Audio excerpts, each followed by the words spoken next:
Okay, it's time for us to get started this morning. That's right.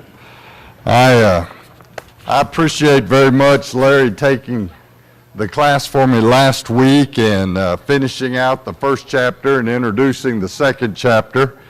We had a good time. It was my grandkids' spring break, and we took all of them and their parents on a trip. But we're glad to be back and glad to be settling back into a normal routine. So this morning, as we begin the Philippians, the second chapter, as we take up from where Larry left off, I want to re-emphasize for y'all the theme that we're going to be looking at, because as we get into this section of the second chapter, we're going to be digging into the heart of what this letter is about. We've been trying to emphasize and to get across to everyone that them continuing on in the work that God had begun in them, and that work, of course, was transforming them into Christ, making them conform to the image of Christ.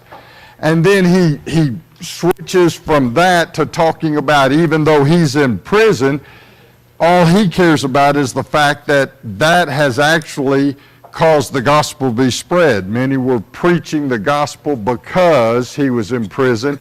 And some were doing it to harm him, but he says, I don't care as long as Christ is preached. So throughout the first chapter, he's emphasizing that the work God has begun in them was transforming them into Christ. He doesn't care if it affects him personally, but as long as Christ is preached, that's all he cares about. And in the second chapter now, he's going to be showing them the example of Christ and what it takes to live like Christ. So as Larry began the lesson last week, of course, I have no doubt that he emphasized in the very first verse that they all have to be on the same page, so to speak, that they all have to be moving together in the same direction.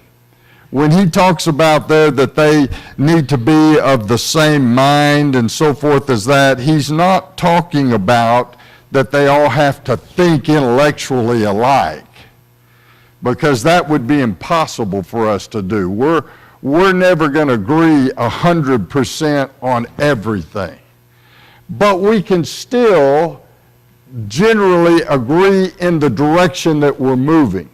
We can agree in our goals, what we want to attain. And that's what the Apostle Paul was trying to get the brethren to see, is that they needed to move in the same direction, be of the same mind and of the same spirit. And so, continuing on then, what we need to look at is Philippians, the second chapter, and verse 3. That's where I'm going to pick up this morning. Paul says, again, writing to this congregation, he says, do nothing out of selfish ambition or vain conceit. That's the basis of making sure that they are traveling in the same direction as a congregation, that they have the same goal in mind. Right there before it in verse 2, he says, be of one spirit and of one mind. The start of that is by making sure that we do nothing out of selfish ambition or vain conceit. What is ambition?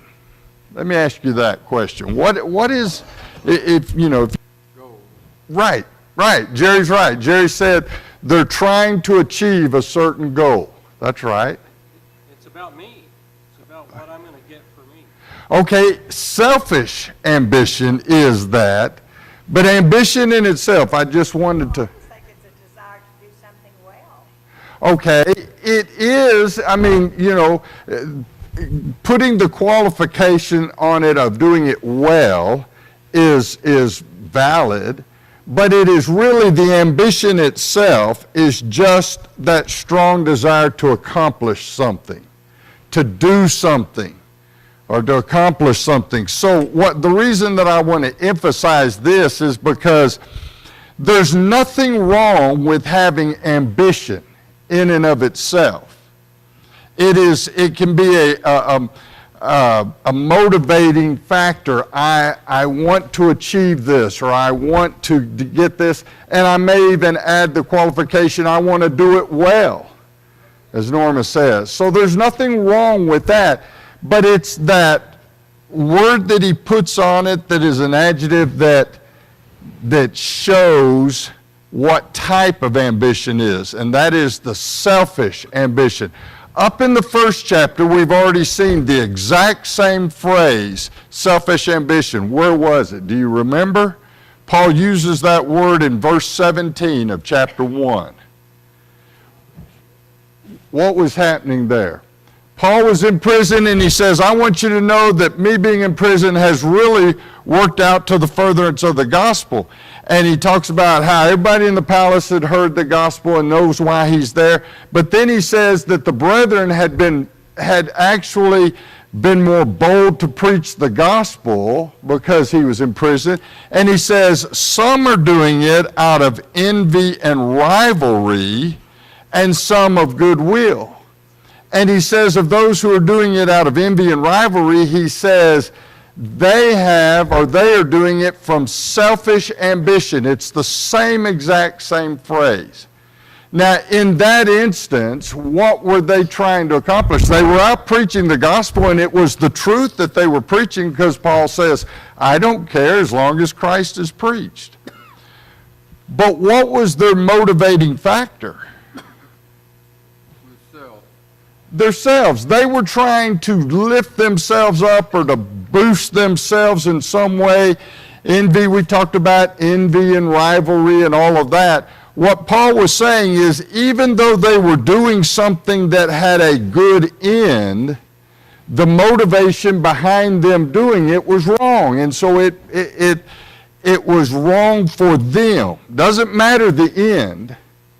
It was the fact that they were doing something good out of selfish ambition, and Paul says that is what's wrong with what they were doing. And so here he says, don't do anything out of selfish ambition. That means whatever I'm trying to do, I am not just thinking about myself, just trying to build myself up or better myself. He says, don't do anything, and this is chapter 2 and verse 3, don't do anything out of selfish ambition or vain conceit. What is vain conceit? What is conceit? About me. Okay. It is about you. Yes, Norma? All right. That is the definition of conceit, is to have an overly proud view of oneself. All right? It is thinking very highly of yourself.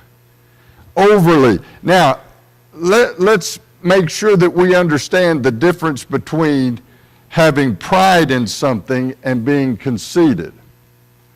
If conceit is having too much pride in self, then what is a healthy pride?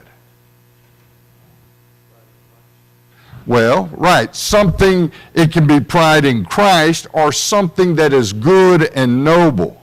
Something that is good, I can be proud. If I have accomplished something that was good, noble, I can be proud of that. If I do, Norma said, doing a job well.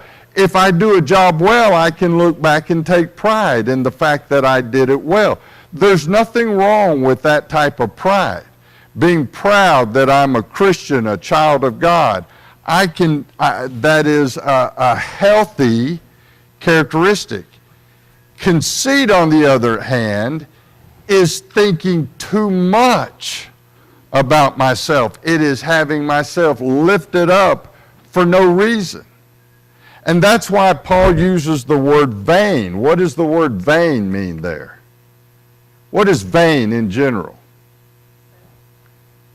Vain is empty. That's what mine says, empty conceit. Empty, right. Empty, something that has no value, it's worthless. In the book of Ecclesiastes, the writer says, vanity of vanities, all is vanity. What he's simply saying is useless, empty. All these things in life that we think are so important, they're empty. And that's what Paul's saying here. If you're conceited, vain conceit is being puffed up and thinking so much of yourself for no reason. There's nothing there to be proud of. You're just thinking that you're something special. So that's vain conceit. And so Paul says, do nothing out of selfish ambition or vain conceit.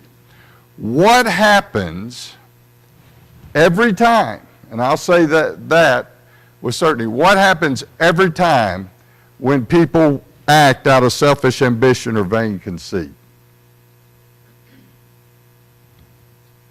Okay, turn with me to James. James, the 3rd chapter. And we're going to start down in verse 13. James 3 and verse 13. James says, who is wise and understanding among you? Let them show it by their good life, by deeds done in the humility that comes from wisdom. But if you harbor bitter envy and selfish ambition, there's our word, same phrase, selfish ambition. If you harbor bitter envy and selfish ambition in your heart, do not boast about it or deny the truth. Such wisdom does not come down from heaven, but is earthly, unspiritual, demonic. Now I want to stop right there to let that soak in for just a moment. When we act out of selfish ambition, or when we have vain conceit, he says that type of thinking doesn't come from God. He says that type of thinking is earthly. What does he mean by earthly? Okay, it can be natural, but and what they're meaning from that is, if I'm living in the world without trying to submit myself to God, there is going to be an influence on my thoughts that is going to take me in a certain direction. Who's influencing those thoughts? Well, it's my thoughts, but somebody said it over here. Satan, exactly, because he says it's demonic. That type of thinking's demonic. Now, when we see the word demonic, a lot of times we think of like the horror shows or somebody possessed with a demon and, they're doing all these weird things and can't help themselves. That's not what Paul's talking about. What he's saying is that there are spiritual beings that are striving to influence us, and if we let them influence our thinking, this is the direction they're going to take us every single time. Because they don't want you submitting to God. They don't want you to be like Christ. And so if you have the wisdom, the thinking that doesn't come from above, it's earthly, it's unspiritual, it's not guided by the Holy Spirit, it is demonic, it is guided by Satan and his angels. And he goes on in verse 16 and says, because where you have envy and selfish ambition, there you find disorder and every evil practice. So that's why Paul's striving to get this congregation to see, if you want to live the life of Christ, if you want to show others Christ in you, the first thing that we have to do is set our minds to think right. And if we're thinking selfishly, if we're thinking too highly of ourselves, it is always going to lead to what he says there, envy and selfish ambition. It's going to lead to those things that cause disorder and evil practices. All right? So whenever we start running into problems with people, somebody is thinking selfishly. Every single time. If you have a disagreement with your spouse, there's a difference between us having a reasonable discussion and trying to get the other to see this point of view. Maybe they haven't thought about it, but if we're arguing and people are getting mad and upset, somewhere in there is this type of thinking. Yeah, hard-hearted would be that, unwillingness to listen.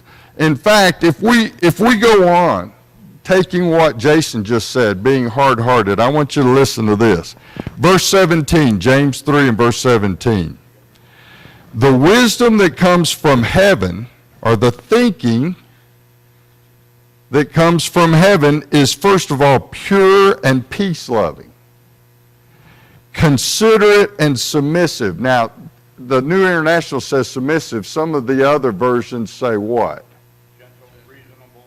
Reasonable. Mercy and good fruit. Okay, reasonable is the word I'm looking for. Other translations say, somebody have something different? Willing to yield. Some translations say willing to yield. Now, full of mercy. Okay. Well, and that is the next statement, is full of mercy, because all of this is characterized by somebody who's peace-loving and considerate, submissive, full of mercy, good fruits, impartial, and sincere. But the one word in there that I was trying to bring out is, in the New International it says submissive, in other translations it says willing to yield. Now, if I'm willing to yield, and I can understand why they translated it submissive here, but if I'm willing to yield, what does it mean, is my thought. Okay, yeah, think of it this way. It is not, and Norma, I can understand why you're saying, because if I'm thinking about from the standpoint of God, if I'm submissive to God, I'm obedient to God, which is exactly right. But that's not what James is talking about here. He's talking about among one another. So if I'm submissive or I'm willing to yield, what does it mean about me? Let someone else have their way. Okay, Jerry said letting someone else have their way. Yeah, Larry says putting others first. Tony, what were you going to say? My Amplified says that it's courteous and considerate. Okay, considerate is the word there that they're translating that into. Instead of submissive, they're saying courteous. Yes, Susan? Okay, loving your neighbor. And that's the basis of it, yes.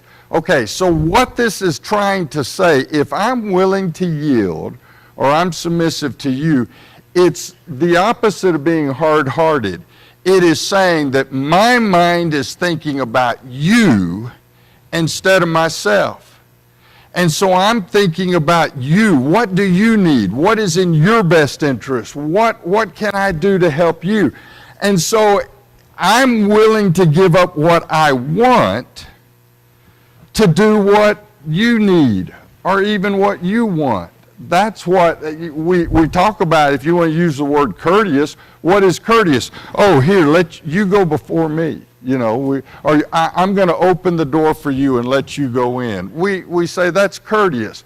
Well, what that is me being willing to yield to you. I'm not first. I'm not important. Let me help you. And, courteous, there's a lot of ways that we could describe this, but it is, if we're discussing something and I'm willing to say, okay, you can have your way, then that is submissive. I'm looking out for your best interest. Yes. What's that? Compromising. Yes. Compromising. And a compromise, sometimes we have an idea that a compromise may be you get a little what you want, I get a little what I want. And yes, I'm willing to compromise, but really more it's I'm willing to let you have your way. You know, and the only time that we would not do that is if it went against God's will. You know, that's Peter saying we ought to obey God rather than man. He wasn't willing to compromise or yield or anything because he was standing up for the will of God.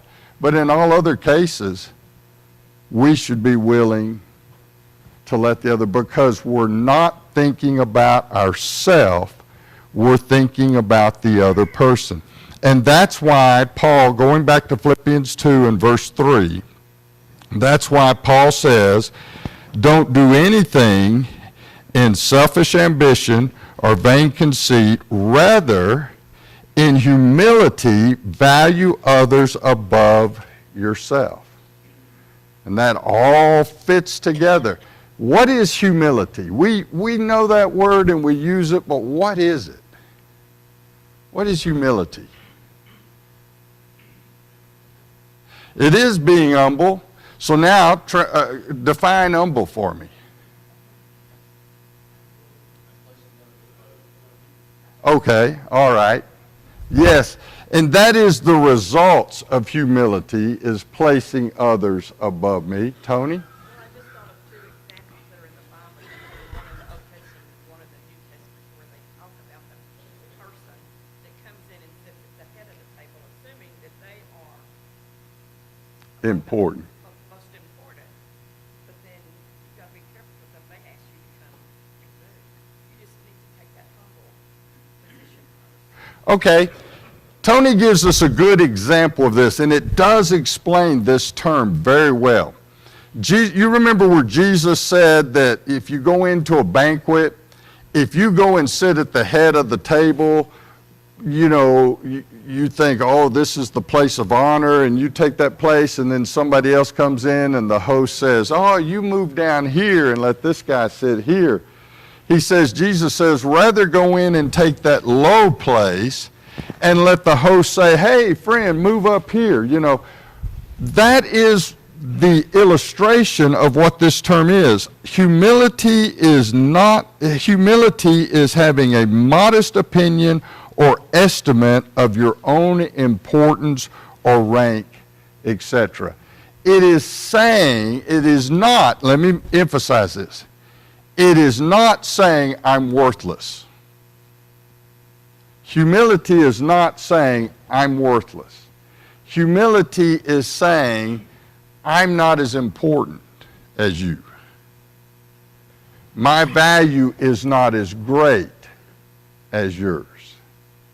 It is always having the higher opinion or the higher estimation of somebody else than yourself. That doesn't mean I'm worthless. It just means you're more important than me. That's humility. And when we think about humility, we have to, humility is not one of those things where I say, okay, I'm going to make myself humble. Humility can only come as I strive to think more about you than I do myself.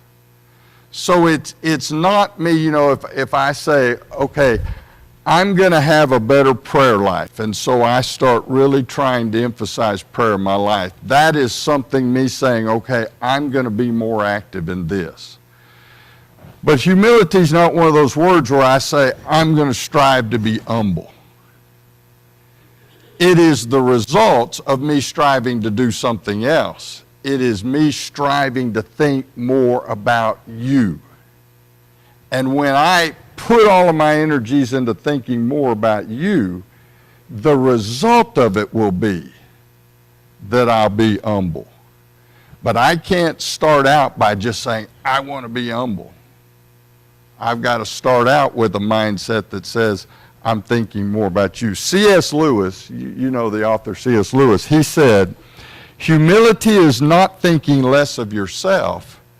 It is thinking of yourself less. Which means I've got to have my mind on something else other than myself. And that's humility. I want you to look with me at how Jesus illustrated humility. Turn with me over to Matthew, the 5th chapter.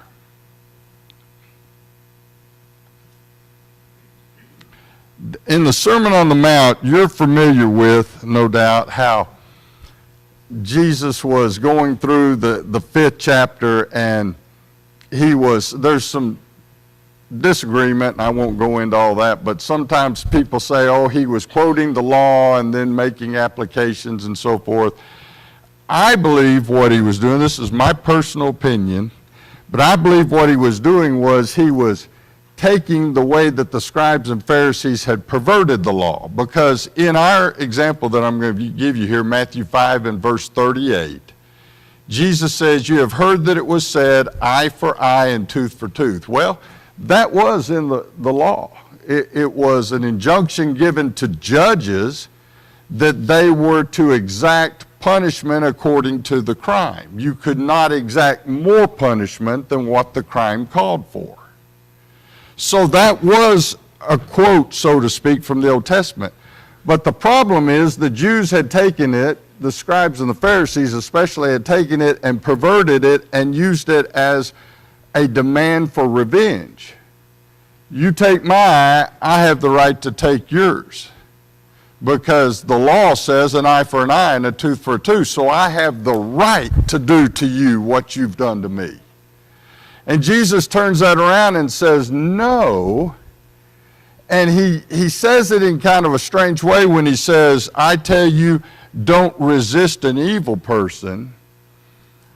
What he's not talking about there is self-defense or anything like that, but what he's talking about is if somebody does something to you, you don't have to get them back. The only reason you'd be motivated to retaliate is because you're thinking about yourself. This is what they did to me, and so I have the right to get them back. And he goes on and illustrates it this way. If anyone slaps you on the right cheek, turn to him the other cheek also.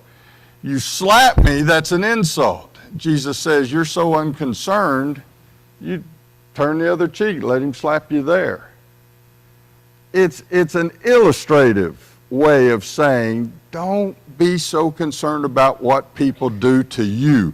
He goes on and says, if anyone wants to sue you and take your shirt, hand over your coat as well.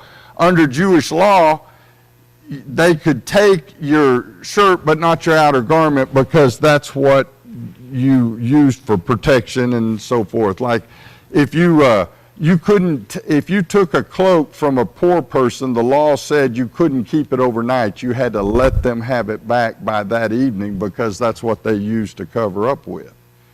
So there were all kinds of laws about that. And Jesus was saying, look, you're so unconcerned about yourself, you'd be willing to say, take it off. He's not telling them to do that. He's saying that's your mindset.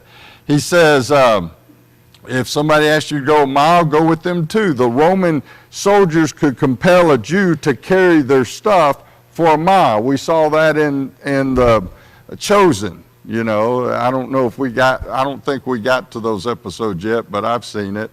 The Romans, that was a big insult to the Jews, you know, because they could just use them like slaves. And Jesus says, you're so unconcerned about yourself that you'd go that extra mile, even though you didn't have to. And then he ends it by saying, give to the one who asks you and do not turn away from the one who wants to borrow from you. In other words, if somebody came and asked me to borrow something, a lot of times we look and say, do I have enough to lend to them? You know, yeah, I've got plenty here, have some. Or we say, oh, I don't have enough, I'm sorry, I can't. And Jesus is saying, you're so unconcerned about yourself that even if you had to sacrifice, yeah, here, take it. You know, it's all I've got, that's okay, take it. That's the attitude. Don't think about yourself. Think about the other person. And sometimes, a lot of times, that means sacrificing myself for you, to help you, to benefit you. And so that's the way that we understand humility. When Paul says there in Philippians 2 and verse 3, rather in humility value others above yourself, he's saying, I'm more concerned about you because you're more important than me. And so what can I do for you? And even if I have to sacrifice, that ought to be my attitude. Now, sometimes somebody back here, I can't remember exactly who said it, but they said that's acting out of love, or that's loving your neighbor. Was that you, Susan, or some? Okay, Susan said that. Think about it this way. As a parent, have you ever sacrificed for your child? Yeah. Really, that's kind of a ridiculous question. You know, with most parents, that's kind of a ridiculous question. But the point is, as you were doing it, did you sit back and really think about yourself when you were doing it, or were you just thinking about your child? Most often when we sacrifice for our child, we're just thinking about what they need, and it just comes natural. We just do for them, even if we have to sacrifice ourselves. We were talking about something the other day, and I won't go in details, but here's a little story illustrated. When my daughter was just a little girl, we were on a trip one time, and she got sick. And she had a stomach bug, and so she was sick all night long. And I was the one who stayed up with her because it was making my wife sick. And so I stayed up with my daughter holding a garbage can, and all through the night not really going to sleep, because every time she'd start to get sick, I'd hold her over the garbage can and so she could get sick. But I didn't even think about that. You know, that's just something that you did because she's sick, and that she was too little to hop up and always go to the bathroom and all that. So I just did that for her and didn't think twice about it. But what was my motivation? Well, obviously I loved my daughter, and I was feeling bad for her, and this is what she needed, and I just did it and didn't think twice about it.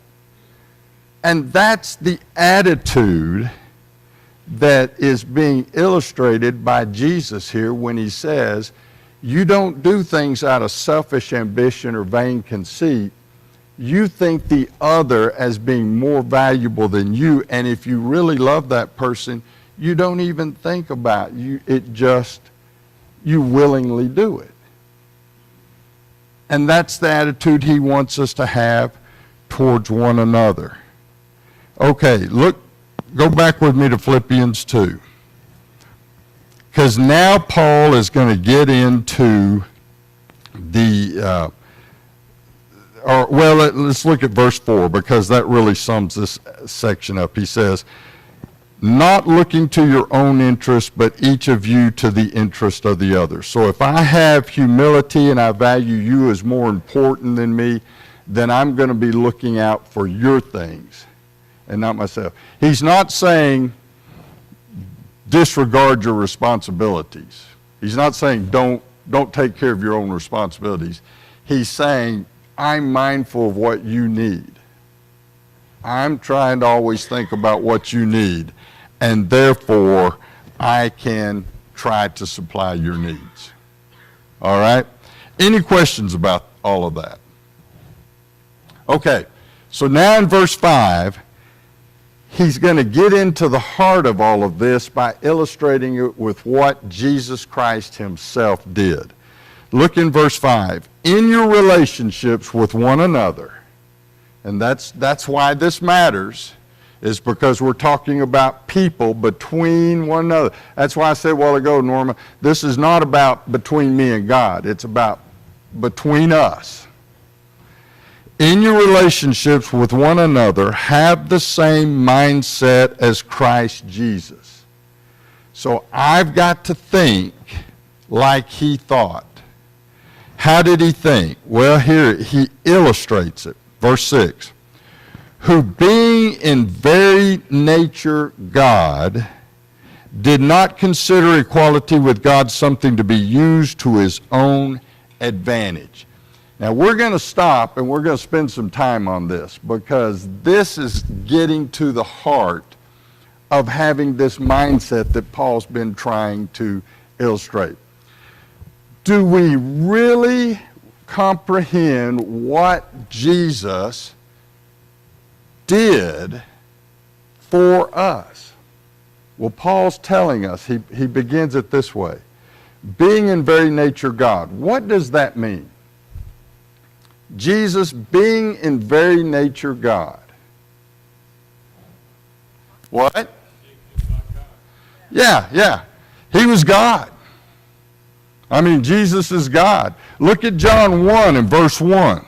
If you know, there's so many times that the writers, especially John, because he does it here and he does it in his, 1 John. He starts off his letter, 1 John, by saying, the one that we've seen, that we handled, that, we touched and so forth. He's trying to show Jesus was this, but we also saw him as this. But here in verse 1 of John, the Gospel of John, he says, in the beginning was the Word, and the Word was with God, and the Word was God. And we know that the Word that he's talking about there is Jesus, because in verse 14 he says the Word became flesh. So here is the one who in the beginning was there. He was with God, and the word God there is theos, which is talking about the supreme being. So Jesus was with God, and he was God. So we start off by saying there is no doubt that Jesus is God, he's deity. When it says in the beginning, he's talking about the beginning of all things, because they go way past, out there in infinity. There was no beginning to Jesus or the Father or the Holy Spirit.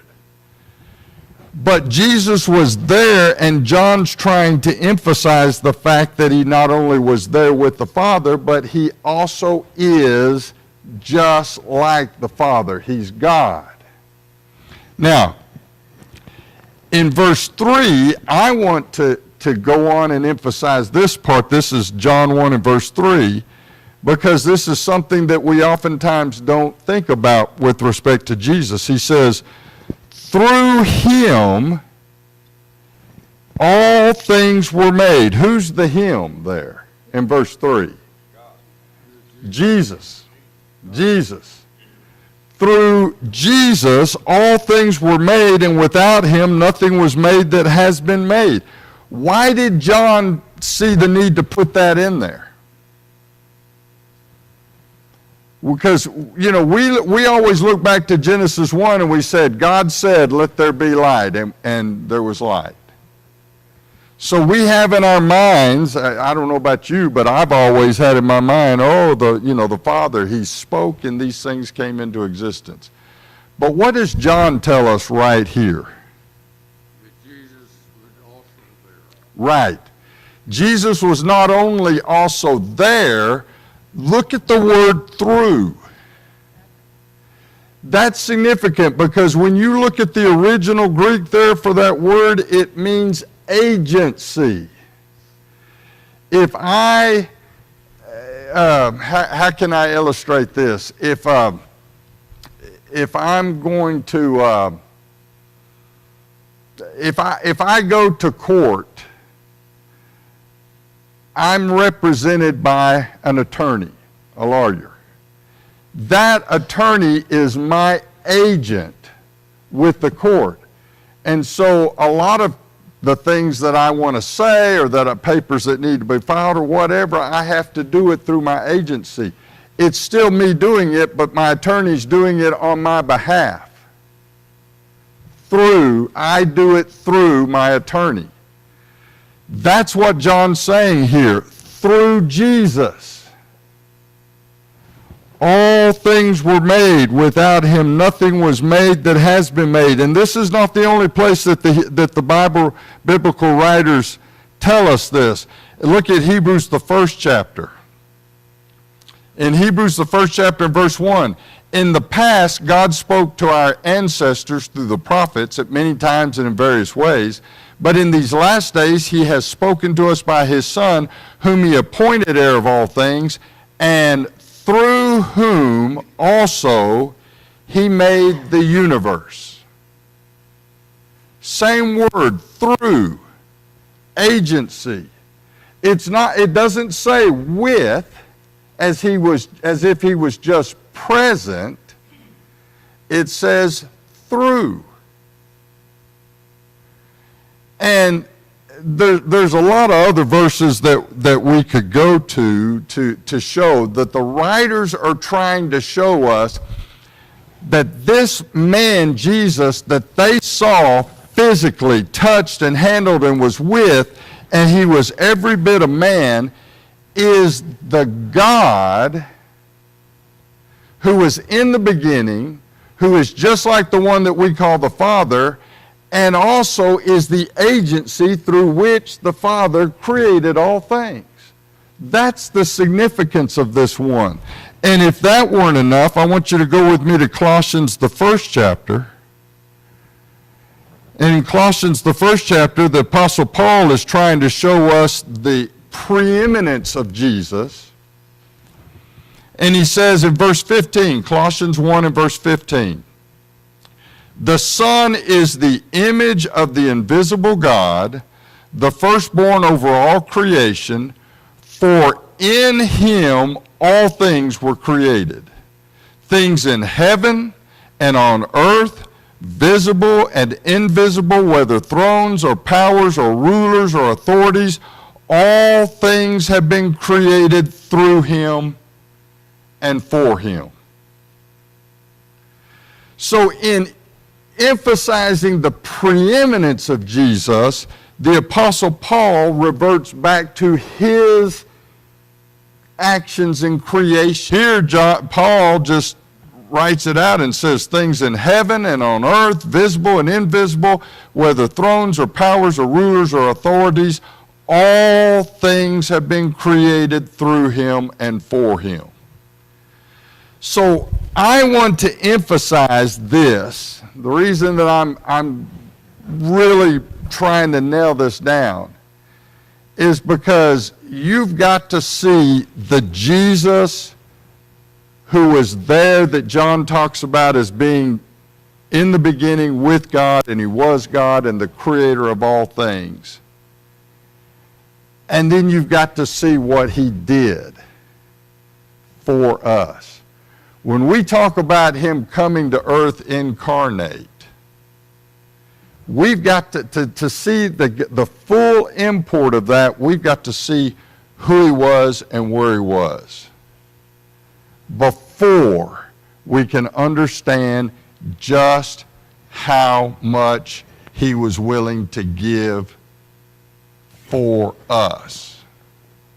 And that's what Paul is trying to say back over there in Philippians, the first chapter, when he says, or Philippians, the second chapter rather, when he says that he was in the very nature God.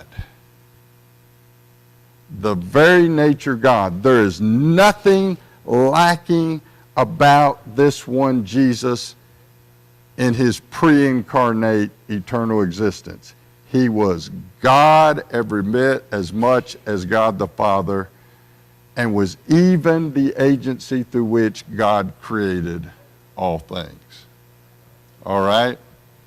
Now, we're out of time, but we're going to pick up with that, and then Paul's going to start to show us the mind of Christ. All right. I appreciate your attention and comments this morning. Thank you, Jim.